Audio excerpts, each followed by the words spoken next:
함께 신앙 고백하심으로 목요일 새벽 예배를 시작하겠습니다.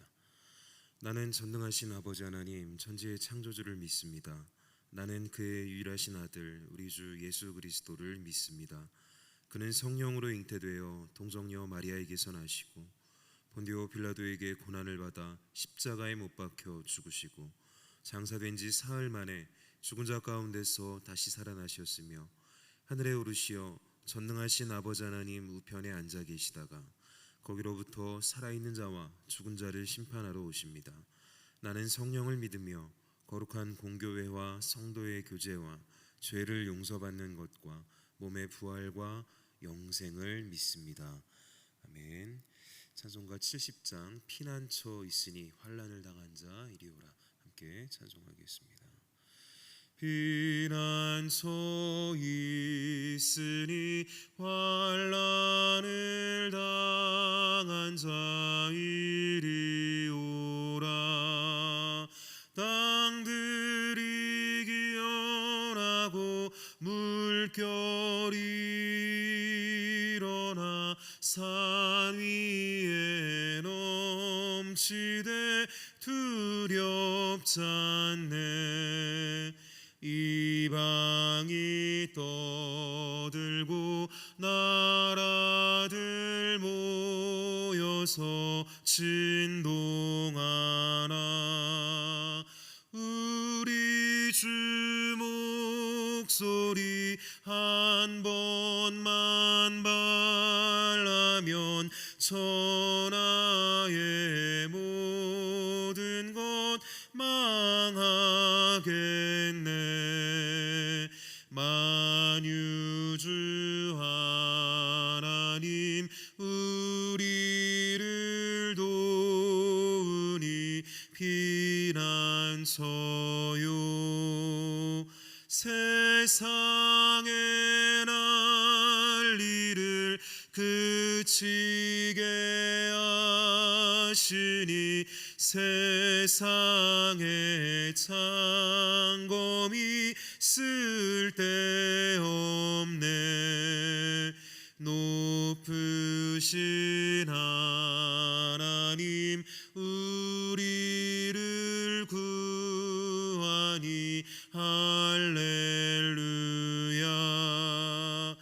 괴로움이 심하고 환난이 극하나 피난처 되시는 주 하나님. 아멘. 하나님의 말씀은 예레미야 4장 5절부터 18절입니다. 너희는 유다에 선포하며 예루살렘에 공포하여 이르기를 이 땅에서 나팔을 불라하며 또 크게 외쳐 이르기를 너희는 모이라. 우리가 견고한 성으로 들어가자 하고 시온을 향하여 깃발을 세우라. 도피하라. 지체하지 말라. 내가 북방에서 재난과 큰 멸망을 가져오리라. 사자가 그 수풀에서 올라왔으며 나라들을 멸하는 자가 나왔으되 네 땅을 황폐하게 하려고 이미 그의 처소를 떠났은즉 네 성읍들이 황폐하여 주민이 없게 되리니 이로 말미암아 너희는 굵은 배를 두르고 해곡하라. 이는 여호와의 맹렬한 노가 아직 너희에게서 돌이키지 아니하였습니다. 여호와의 말씀이니라. 그날의 왕과 지도자들은 낙심할 것이며 제사장들은 놀랄 것이며 선지자들은 깜짝 놀라리라. 내가 이르되 슬프도소이다. 주 여호와여, 주께서 진실로 이 백성과 예루살렘을 크게 속이셨나이다. 이르시기를 너희에게 평강에 있으리라 하시더니 칼이 생명에 이르렀나이다. 그때에 이 백성과 예루살렘에 전할 자가 있어서 뜨거운 바람이 광야에 있는 헐벗은 산에서 내 딸 백성에게 불어온다 하리라. 이는 기질하기 위함도 아니요 정결하게 하려 함도 아니며 이보다 더 강한 바람이 나를 위하여 오리니 이제 내가 그들에게 심판을 행할 것이라. 보라, 그가 구름같이 올라오나니 그의 병거는 회오리 바람 같고 그의 말들은 독수리보다 빠르도다. 우리에게 화 있도다. 우리는 멸망하도다 아니라. 예루살렘아, 내 마음의 악을 씻어버리라. 그리하면 구원을 얻으리라. 내 악한 생각이 내 속에 얼마나 오래 머물겠느냐. 단에서 소리를 선포하며 에브라임 산에서 재앙을 공포하는도다.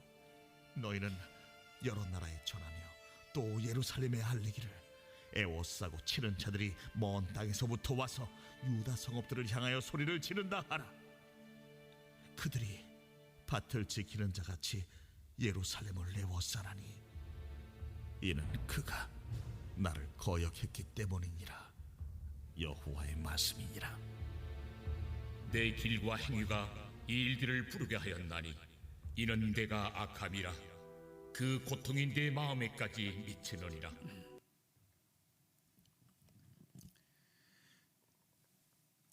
우리는 계속해서 예언자 예레미야 말씀을 통해서 유다의 멸망에 관한 예언을 지금 우리가 듣고 있죠.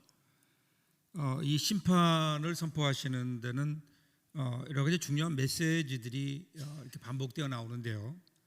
그 가운데 가장 대표적인 것이 이제 하나님께서 유다의 대적으로 나오십니다.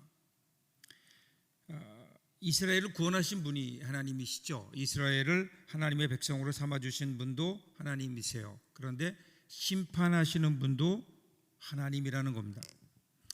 어떤 하나님을 만날 것인가, 이것이 중요하죠. 중요한 것은 지금 심판하시는 분도 하나님이라는 겁니다. 지금 하나님께서 바벨론을 들어서 유다를 치신다. 이것이 심판의 내용이에요. 자, 5절 6절 보세요. 너희는 유다에 선포하여 예루살렘에 공포하여 이르기를, 이 땅에서 나팔을 불라하며 또 크게 외쳐 이르기를, 너희는 모이라. 우리가 견고한 성으로 들어가자 하고, 시온을 향하여 깃발을 세우라. 도피하라. 지체하지 말라. 내가 북방에서 재난과 큰 멸망을 가져오리라. 나팔을 불었다라는 건 전쟁이 시작됐다는 거예요. 그러니까 전쟁이 시작됐으니까 어떻게 돼요? 피해야 돼요. 사람들을 모아서 견고한 성으로 들어가게 해야 되는 거예요. 이제 그 공격을 방어해야 되는 상황임을 얘기하죠. 예루살렘과 유다의 백성들이 모두 성 안으로 피해야 되는 상황이 된 겁니다. 그런데 이 재난과 멸망을 가져오는 것은 누군가요? 하나님이신 거예요. 그러니까 지금 바벨론이 주도하는 게 아니에요. 하나님이 주도하십니다. 그러니까 바벨론이, 하나님께서 바벨론으로 하여금 유다를 치시는 것이지, 바벨론이 힘이 있어서 지금 유다를 치는 것이고, 하나님이 힘이 없어서 하나님의 백성을 못 막으신 것이 아니다라고 하는 것을 분명하게 말씀하세요. 하나님의 심판이다.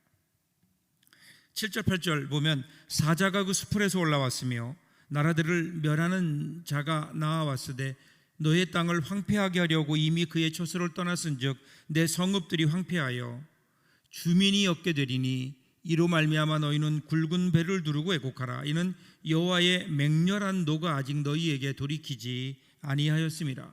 자, 사자라고 하는 것은 양면적인 그 상징을 가지고 있어요. 하나님의 위엄을 나타내기도 하고, 어떤 위엄을 나타내기도 하고요. 때로는 잔인한 폭력성을 나타내는데, 여기서는 이 두 가지가 한꺼번에 나타나고 있습니다. 자, 바벨론이라고 하는 나라, 하나님을 알지 못하는 나라이고 하나님의 백성을 파괴하는 나라예요 지금. 그렇지만 그 배후에는 누가 있는가? 하나님이 계세요. 하나님께서 바벨론을 드셔서 이스라엘을 치고 계신 거다. 계속해서 지금 반복해서 이스라엘 사람들에게 얘기하는 거예요. 지금 너희가 힘이 없어서, 군대가 없어서, 국력이 약해서 바벨론에게 당하는 것이 아니라 너희의 죄로 인한 하나님의 심판이다. 9절 10절, 여호와의 말씀이니라. 이날에 왕과 지도자들은 낙심할 것이며 제사장들은 놀랄 것이며 선지자들은 깜짝 놀라리라. 내가 이르되 슬프도소이다. 주 여호와여, 주께서 진실로 이 백성과 예루살렘을 크게 속이셨나이다. 이르시기를 너희에게 평강이 있으리라 하시더니 칼이 생명에 이르렀나이다. 지금 북방에서 친구 하나님의 심판이 일어났어요. 분명히 일어났어요. 그런데 그 그 심판을 이들이 대비하지 못했다는 거예요. 왜 그런가 하면 지금까지 거짓 선지자들, 즉 어떤 정치 지도자들과 종교 지도자들 그리고 거짓 선지자들이 서로 야합을 해서 담합해서 듣기 좋은 얘기만 한 거예요. 좋은 얘기만 한 거예요. 괜찮다. 이곳이 예루살렘 성이 아니냐, 하나님의 성이 아니냐. 그러니 하나님의 이 성을 누가 감히 허물겠느냐. 여호와 하나님이 최고의 우리의 하나님이신데 그 하나님이 지켜주시지 않겠느냐. 그러면서 평안하다, 평안하다. 그러면서 이제는 뭐라고 얘기해요? 그 위험이 오니까 하나님이 속이셨다는 거예요. 이 백성과 예루살렘을 속이셨다. 하나님께 속이신 거 아니죠? 그들 스스로 어떤 그들이 죄를 지으면서도 우리는 평안하다, 하나님이 우리를 설마 벌하시겠냐라고 생각했는데, 그런데 하나님께서 그들을 이제 치신다고 하니, 그들을 바벨론이 쳐들어오니까 하나님이 이게 어찌된 일입니까? 하나님이 우리를 속이셨습니까? 하나님 평안하다고 그러지 않으셨습니까? 여러분, 우리가 심판을 받게 될 경우 이러한 반응들을 보이게 되죠. 사랑의 하나님이 어떻게 이러실 수 있는가? 하나님이 나를 사랑하신다면 왜 나에게 이런 고난이 있는가? 우리가 사실은 이런 믿음이 있어요. 하나님이 우리를 한 번 구원받은 사람의 구원은 영원하다. 이게 맞아요. 하나님은 한 번 구원한 사람을 결코 구원해서 놓지 않으십니다. 이것이 하나님께서 우리를 향한 사랑이에요. 그런데 이것을 우리가 잘못 오해해서 우리는 한 번 구원받으면 영원한 구원이다. 그러니까 어떻게 해요? 막 살자. 내 마음대로 살자. 어차피 구원받을 거. 하나님이 어차피 우리를 구원하실 텐데 뭐 우리가 막 살면 되지 않겠느냐. 이거는 여러분 잘못 이해하는 거예요. 한 번 구원받은 사람은 하나님이 결코 구원을 헛되게 아니하신다고 하는 그 말씀의 그 진정한 뜻은 뭐냐면요, 하나님이 그대로 두시지 않는다는 거예요. 한 번 구원받은 사람, 한 번 하나님이 구원하기를 선택하신 사람은 하나님께서 그들을 어떻게 간섭하시든지 그의 삶을 인도하셔서 절대로 구원해서 떨어지지 않도록 하나님이 사랑으로 붙드시겠다라고 하는 거예요. 그러면 어떻게 될까요? 우리가 잘못하면 그냥 놔두실까요? 아니에요. 몽둥이를 들어서라도 우리를 다시 하나님 앞으로 돌아오게 하도록 만드시겠다라고 하는 하나님의 우리를 향한 의지예요. 이것이 한 번 구원은 영원한 구원이라는 것인데, 그냥 하나님이 나를 사랑하시니까, 나는 구원받았으니까 무조건 하나님은 사랑의 하나님이시니까 내가 무슨 짓을 해도 용서해 주시고, 내가 아무리 나쁜 짓을 해도 그 나쁜 짓도 도와주시고, 그리고 내가 하는 건 모든 거 다 잘되게 해주시고. 여러분, 하나님이 그런 분 아니시잖아요. 다시 한번 우리의 삶을 좀 봐야 돼요. 우리는 언제부터인지 그런 하나님을 우리는 요구하고 있는 것은 아닌가? 아니에요. 하나님은요, 때로는 우리에게 심판의 하나님으로 다가오기도 하세요. 물론 그 심판은 끝이 아니에요. 지금 예레미야도 계속해서 보고 있지만 예레미야가 얘기하는 심판은 끝이 아니에요. 이건 하나님의 징계예요. 너희가 지금까지 하나님의 백성으로 잘못 살았다, 그러니 내가 징계하겠다는 거예요. 가지를 자르겠다는 거예요. 죄의 가지를 자르시겠다는 거예요. 이것이 하나님께서 이스라엘 백성들을 향하여 주시는 그러한 심판의 메시지인 거죠. 이런 앞에서 다시 한번 오늘 우리는 우리의 삶을 바로 봐야 돼요. 그냥 이렇게 그냥 다른 사람들처럼, 세상 사람들처럼 살아서는 안 되는 거예요. 하나님의 사람이기에 하나님이 우리를 그냥 그렇게 두지 않으세요. 우리로 하여금 하나님의 사람답게 살게 하시려고 하나님은 우리를 그렇게 결국은 만들어 가시겠다고 하는 하나님의 분명한 심판의 경고인 거예요. 오늘 우리의 삶을 다시 한번 돌아볼 수 있길 바랍니다. 우리 하나님 우리에게 원하시는 것, 우리가 하나님의 사람답게 살아야 되는 것, 살아야 돼요. 그렇게 살지 않으면 하나님께서 그렇게 만들어 가십니다. 그러면 우리에게는 불행이에요. 그리고 11절부터는 이제부터 유다가 당하게 될 재앙이 얼마나 지독한 것인지, 이것에 대해서 이제 노래를 해요. 거의 세 연으로 이루어진 4절로 이루어지는 한 연. 그래서 그것이 3연으로 이어지게 돼요. 22절까지 이어지게 되는데 오늘은 18절까지를 보는 거예요. 왜 이렇게 노래하는가 하면 얼마나 그때 당하는 고통이 큰지 이스라엘 백성들이 모르니까 그것을 알게 하려고 하는 그러한 노력이, 마음이 있는 거죠. 4절로 이루어진 세 연인데요, 각 연에는 바벨론의 침공을 두려워하는 묘사하는 두려운 이미지가 나오고요.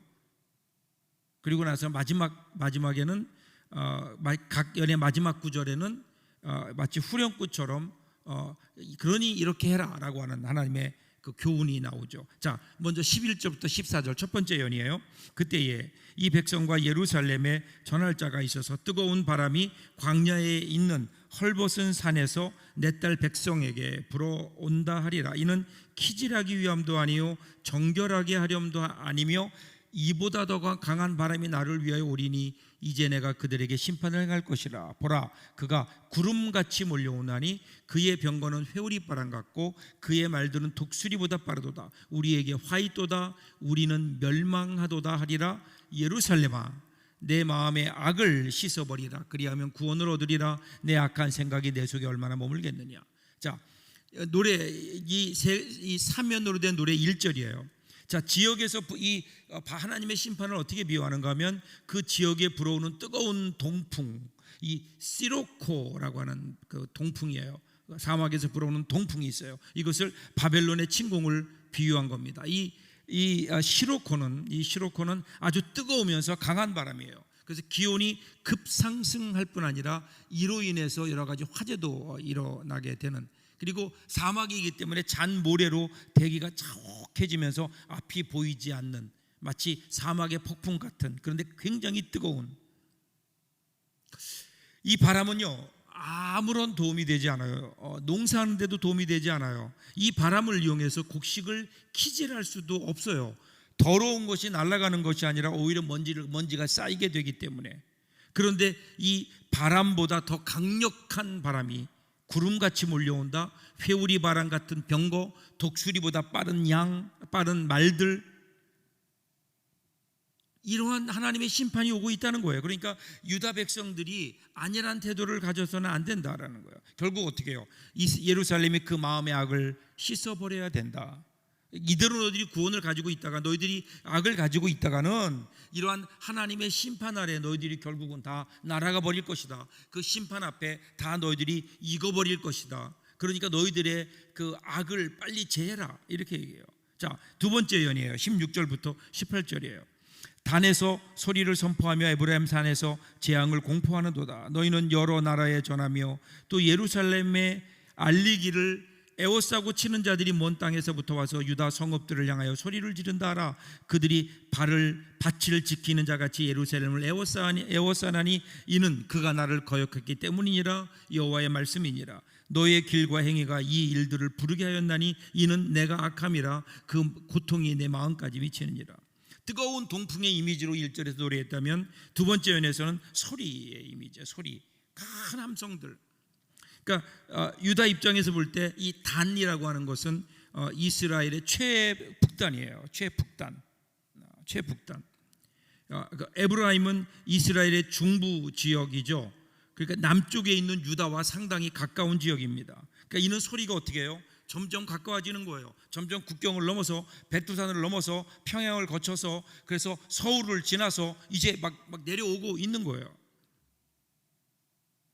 먼 곳에서 나는 소리가 이제는 에브라임에서 나고 결국은 그 소리가 유다 성읍들, 즉 예루살렘과 가까운 성읍들까지 이제 가까이 나는 거예요. 그들이 그리고 드디어 예루살렘을 에워쌉니다. 점점 더 크게 들리는 소리, 가까워지는 소리를 통해서 그 공포를 표현하고 있습니다.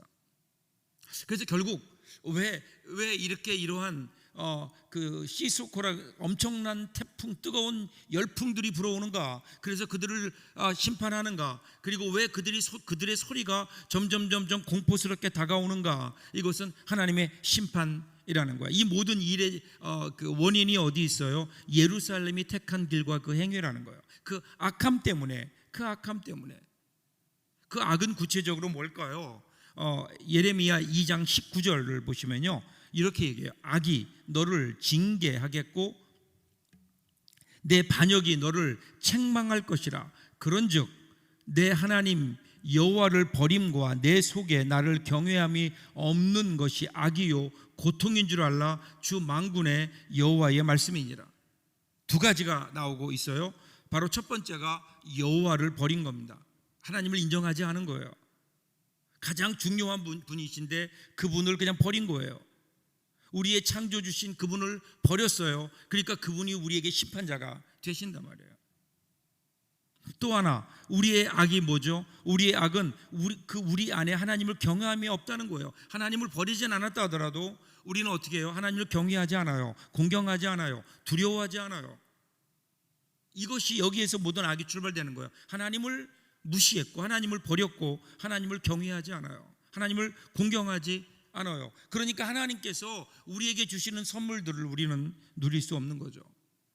다시 한번 오늘 이 예레미야를 통해서 유다 백성들에게 주셨던 하나님의 심판의 이 말씀은 오늘 우리를 향해 주시는 하나님의 말씀이기도 합니다. 오늘 우리는 얼마나 하나님 앞에 혹시 우리도 이러한 악을 행하고 있는 것은 아닌가? 하나님을 버리고 하나님을 경외하지 않고 하나님을 귀하게 여기지 않고 그저 오늘 나만을 귀하게 여기는, 그래서 하나님의 뜻, 하나님이 원하시는 일에는 전혀 관심이 없고 내가 원하는 일, 내가 하고자 하는 일에만 관심을 가지고 있는, 그러다 보니까 하나님이 우리의 주인이 아니라 하나님은 그저 우리의 일을 도와주는 분 정도로 오늘 우리는 하나님을 그렇게 경외하지 않고 있는 것은 아닌가? 하나님은 한 번도 이러한 하나님과의 관계를 우리에게 허락하신 적이 없어요. 오늘 다시 한번 하나님과의 좀 모습을 볼 수 있기를 바랍니다. 그리고 우리 안에 있는 악이 있다면 그 악을 내려놓고, 그 방법은요, 하나님을 경외하는 거예요. 다시 하나님을 바라보는 거예요. 하나님을 경외하는 거예요. 하나님을 여러분 인생의 가장 중요한 분으로 여러분들이 고백하는 거예요. 그리고 그분을 여러분의 마음속에 모시는 거예요. 그 하나님과 함께 살아가는, 그래서 오늘 하루 동안도 하나님을 경외하며 하나님과 함께 동행하는, 그래서 우리의 삶 속에 주시는 하나님의 동행하시는 놀라운 은혜가 저와 여러분과 함께 하시기를 주님의 이름으로 축복합니다. 기도하겠습니다. 사랑의 하나님, 감사합니다.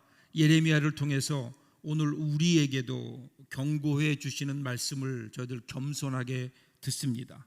과거에 옛날에 이스라엘 백성들에게 있었던 이야기가 아니라 오늘 우리도 하나님을 버리고 하나님을 경외하지 않으면 우리에게도 이런 일이 일어날 수 있다는 하나님의 경고의 말씀을 저희들 믿음으로 받아들이고 우리의 교만을 내려놓고 다시 한번 하나님을 우리의 주인으로, 그리고 하나님을 경외함으로 오늘 하루 동안 우리가 하나님과 동행하는 복된 삶을 살게 하여 주옵소서. 그런 하루가 되기를 간절히 소원하며 감사하며 예수님 이름으로 기도하옵나이다. 아멘.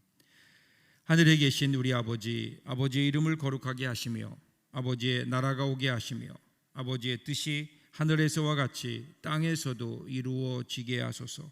오늘 우리에게 일용할 양식을 주시고 우리가 우리에게 잘못한 사람을 용서하여 준 것 같이 우리의 죄를 용서하여 주시고 우리를 시험에 빠지지 않게 하시고 악에서 구하소서. 나라와 권능과 영광이 영원히 아버지의 것입니다.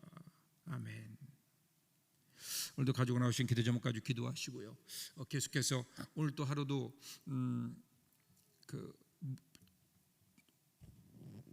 비로 인해서 또 군데군데 여러 가지 어려운 일들이 있을 수 있는데 이런 재해가 없도록 하나님 앞에 우리 나라와 민족을 위해 기도하며 오늘 하루 동안도 하나님과 동행하며 살아가는 그런 귀한 은혜가 있는 오늘 하루가 되시기를 주님의 이름으로 축복합니다.